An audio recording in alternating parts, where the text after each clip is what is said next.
돌보시는 부분이 어떤 부분이라고 말씀합니까? 첫 번째는 하나님은 우리의 영혼을 소생시키심으로 우리를 돌보신다라고 말씀합니다. 영혼을 소생시키심으로 내 영혼을 소생시키시고, 소생이라는 단어, 이 단어의 뜻이 무엇입니까? 요즘 지구가 기후변화로 인해 몸살을 앓고 있습니다. 그 기후변화에 많은 이 영향을 주는 것 중에 하나가 자동차 배기가스입니다. 자동차 배기가스를 줄이기 위하고 또 없애기 위해서 지금 각 나라마다 전기차를 상용화하려고 많은 노력을 합니다. 왜냐하면 전기차는 배기가스가 나오지 않고 소음도 줄기 때문에 많은 사람들이 전기차를 선호합니다. 그리고 그것을 국가적으로 장려합니다. 그런데 이 전기차의 문제가 무엇입니까? 소음도 없고 배기가스도 없지만 주행거리가 짧다는 것입니다. 그래서 전기차에게는 꼭 필요한 것이 있는데, 그것은 바로 전기차를 충전하는 충전소입니다. 약 200마일 이상 달리게 되면 전기가 거의 다 딸게 되고, 그리고 전기가 따른 가운데에 그래도 계속해서 달리게 되면 마침내 전기가 방전이 됩니다. 그러면 아무리 비싸고 멋진 전기차라 해도 그것은 움직이지 않는 고철 덩어리에 불과하게 됩니다. 그런 고철 덩어리 같은 전기차가 어떻게 다시 살아날 수 있습니까? 전기 충전소에 가서 전기를 꼽을 때 비로소 살아난다는 것입니다. 소생이라는 단어의 의미가 바로 그것입니다. 소생이라는 단어의 의미는 완전히 죽었던 것이 생명의 근원으로 돌아가서 공급받음으로 다시 살아나는 것, 그것이 소생이고, 죽어가는 것이 방전이 되어가서 점점점 죽어가려고 하는 것이 생명의 원천으로 돌아가서 다시 살아나는 힘을 얻는 것이 소생이라는 단어입니다. 성경은 우리 영혼에 대해 무엇이라고 말하고 있습니까? 에베소서 2장 1절에 사도 바울은 허물과 죄로 죽었던 너희를 이라고 말씀하고 있습니다. 허물과 죄로 말미암아 우리의 영혼들은 원래 죽어가던 영혼들이 아니라 죽었던 영혼이라고 분명히 말씀합니다. 그런 우리들에게 하나님께서는 인공호흡을 하고 CPR을 통해서 우리에게 구원의 은혜, 소생의 은혜를 주셨다는 것입니다. 예수 그리스도의 보혈로 말미암아 우리는 영적으로 소생함을 얻게 되어 새 생명이 되고 새로운 피조물이 되게 되었다는 것입니다. 이렇게 하나님이 우리의 영혼을 죽었던 자들을 소생시키셨는데, 하나님을 목자로 둔 우리들의 인생이 그럼에도 불구하고 이 땅을 살아가며 죄를 짓게 되고, 죄와 연락하며 죄와 함께하고, 죄를 부끄럽게 여기지 않고 죄를 죄로 여기지 아니하며 죄와 함께 손잡고 살아가기 때문에 우리의 영혼은 점점점 방전되어 간다는 것입니다. 이런 방전되어 가는 영혼이 어떻게 소생함을 누리는가?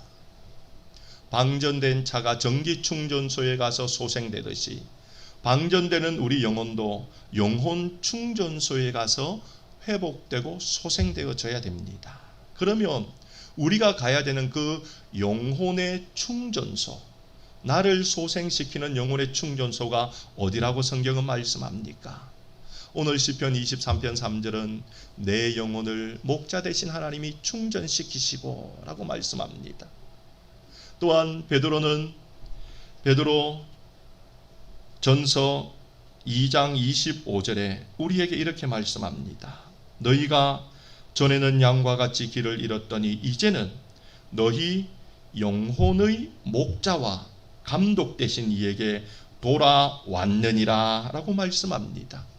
여기서 돌아왔다라는 이 단어가 조금 전에 우리가 보았던 시편 23편 3절의 소생이라는 단어입니다. 이미 말씀드렸죠. 방전되었던 죽어갔던 그것이 생명의 근원으로 돌아와서 생명을 얻는 것이 소생이라고 말씀드렸는데, 죄로 인하여 점점 죽어가던 우리 영혼은 어떻게 소생될 수 있는가 하면 영혼의 목자와 감독 되신 하나님께 돌아갈 때에 하나님으로 말미암아 우리 영혼이 소생함을 누리게 된다라고 말씀하고 있다는 것입니다. 그러면 하나님께 돌아가서 하나님이 우리 영혼을 소생시켜 주시는데, 그러면 우리가 어떻게 하면 하나님께 돌아갈 수 있냐는 것이 또 여기서 문제로 떠오릅니다. 어떻게 하면 우리가 영혼의 목자요 감독이신 하나님께 돌아가 내 영혼이 소생함을 누릴 수 있을까요? 하나님은 우리를 소생시켜 주시기 위해 기다리고 계신데 어떻게 하면 그 하나님께 돌아가서 우리가 소생함을 얻게 되냐는 것입니다. 그것에 대해 베드로는 또다시 이야기합니다. 사도행전 3장 19절에 이렇게 말씀하고 있습니다. 그러므로 너희가 회개하고 돌이켜.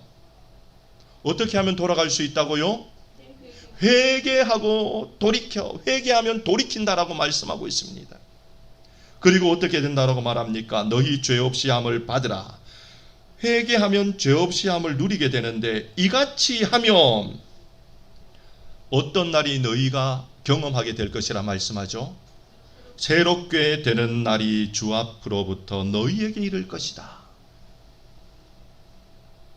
전기차를 충전하는 것을 생각하면 이 말씀이 너무나 선명하게 우리에게 이해가 되는 말씀 아닙니까?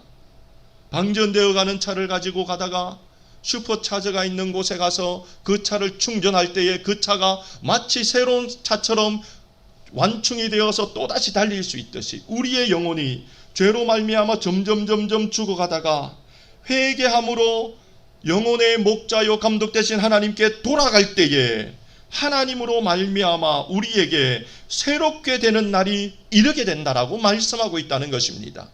여기서 새롭게 되는 날, 이것이 우리에게 말하는 것이 바로 우리가 소생함을 얻는 날이라는 것입니다. 이것을 지금 개정은 새롭게 되는 날이라 하지만 개역 한글판은 좀 더 우리에게 이 선명하고 또 이 조금 이 직접적으로 이렇게 이 말을 이야기합니다. 뭐냐 하면 유쾌하게 되는 날이라고 말합니다. 기억하실 분이 계실지 모르겠습니다. 우리가 회개하여 돌이킬 때에 하나님으로부터 말미암아 우리는 소생함을 통하여 유쾌함을 얻는 날을 경험하게 된다라고 말씀하고 있습니다.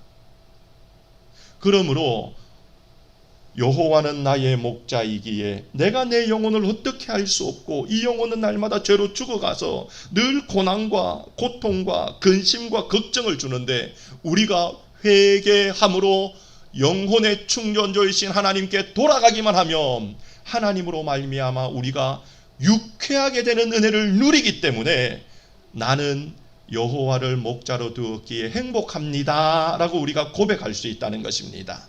그러므로 사랑하는 성도 여러분, 우리 영혼을 소생시키시는 하나님이 나의 목자이기에 늘 행복합니다라고 고백하는 믿음의 삶을 사시기를 주님의 이름으로 축원드립니다.